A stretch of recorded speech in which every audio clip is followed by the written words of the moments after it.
I'm joined now from Buea by lawyer Agbor Anyior Nkongho. He's the director of the Center for Human Rights and Democracy in Africa. Good to have you on the program once more. So we have this guy, Maurice Kamto, saying he won, even though no official results have been out. Tell me why. I think he has announced that he won the elections because he's probably had representatives from most of the polling stations, and his representatives have sent him the results, and he believes in the results that his representatives have said.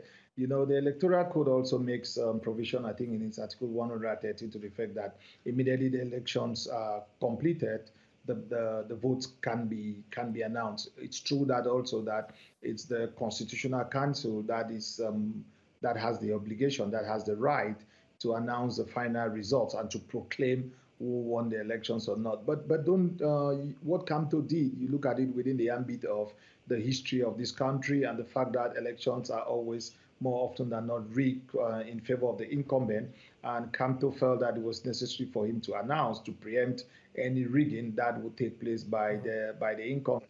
And it's unfortunate also that I think those in government, they are the ones who are crying foul. They are talking about the respect of the Constitution, the respect of the electoral law. These are people who have never respected the laws of this country. I give you an example. The president of the Senate, Mr. Nchia Marcel, voted in France, in Paris. I don't believe that he registered there.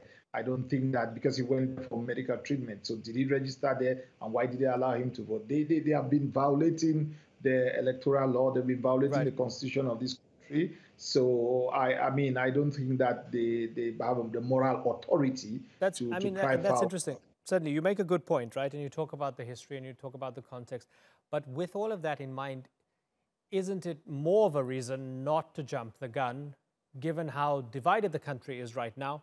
We saw security forces commit atrocities, Ambazonian separatists committing atrocities as well.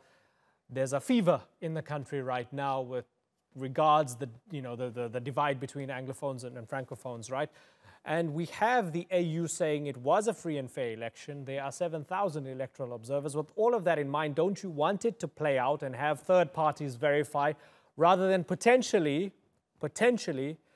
trigger conflict? Because if one side claims a win before the full count, the other side's going to become antagonistic and so forth. So maybe, is there a possibility that Kamto's being reckless here?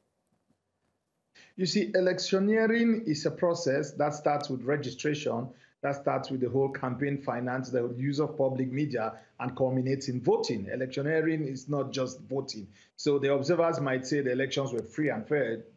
Might be the elections on the voting day, but was the process free and fair? That is another question. Yes, there is tension in the country. Yes, we have an armed struggle going on in the southern Cameroon, that is southwest and the northwest regions. Yes, we have a divided country. Yes, we have a country. Most people feel that it's time, after 36 years of dictatorship or one-man rule, it's time for Mr. Biya to gracefully surrender power to somebody else. If Kamto is the one who won the elections, then he should gracefully surrender. I understand the fact that there's tension in the country and that it would be prudent for us to wait for the Constitutional Council to announce a result before any of the candidates make such a declaration. But these things are not taken in isolation. You know, we need to look at the context in which Cameroon is situated. We need to look at the history. We need to see how the government has been manipulating public opinion. I followed the Minister of Communication on TV. Clearly, from his analysis, he indirectly said that the president, that Mr. Biya had also won. So I don't know why we're making a fuss out of this. We remember what happened in the 1992 elections, that Fundi clearly won the elections, but the Supreme Court, sitting for the Constitutional Council, manipulated and doctored the results, and the president of the Constitutional Supreme Court said his hands were tied, and he announced the result that Mr. Biya has won. So we have to look at what Professor Kamto did from a very holistic angle. We don't just have to say what he did to look at it in isolation. If we look at it in isolation, then we might say what he did was not right. But if we look at it from the big picture, from the history of the country, and from the way election results are doctored, are rigged to suit the incumbent, then I mean we might think that he has a right to say what he did. Once the final count comes out and Campto wins, would you be celebrating?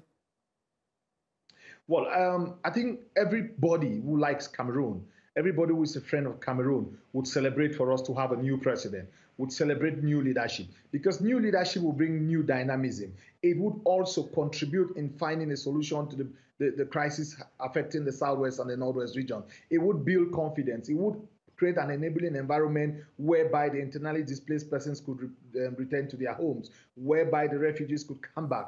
It would create an enabling environment. And I expect the new president to compensate the IDPs, to compensate the refugees, to apologize to the Southern Cameroonians for the extrajudicial killings, for the more than 1,000 of them in detention. So I think it would create a conducive environment. It would save the country from a civil war. To me, that is why I'm praying that we have a new president. I don't have any problem with Mr. Biya. I don't hate Mr. Biya personally, but I think that for those who love this country, for the sake of the unity of this country, for the sake of peace, for the sake of our brothers who have been killed, for the sake of our brothers who are in jail, for the sake of those who are in exile, for the sake of those who have been blacklisted from coming to this country, we need a change. We need a change of leadership. With that, I think we can now start a very good negotiation to solution to the crisis. Same question, different angle. If President Biya is announced, if the incumbent is announced as the next president for his 7th term, would you accept it? Well, I am a Democrat, okay? If it's announced that Mr. Biya won the election, I would accept it. Okay, I am not somebody who wants to circumvent the democratic process. If it's proven that Mr. Biya wins, that's the beauty of democracy. You might not like the candidate, but if the candidate wins, you have to accept the result. And if it is announced that Mr. Biya wins, and if it's proven beyond reasonable doubt that Mr. Biya wins, then we have to respect the result. We have to support the candidate, but also we have to remind the candidate, the president, that he would have to find a solution to the crisis. He would have to create an enabling environment for us to be able to find a long-lasting solution. He would have to address the 57 years of marginalization, of oppression of the people of Southern Cameroon. He would need to go beyond just working with the same zealots and extremists in his government who think that a solution can be found only through the use of force. But he would have to involve moderates in his government, those who believe that a peaceful solution, dialogue would be the panacea in resolving this crisis. Understood. Agbor and Nkongho, we look forward to getting those final results, and we look forward to having you on the program again in the future. Thanks for joining us on the Newsmakers.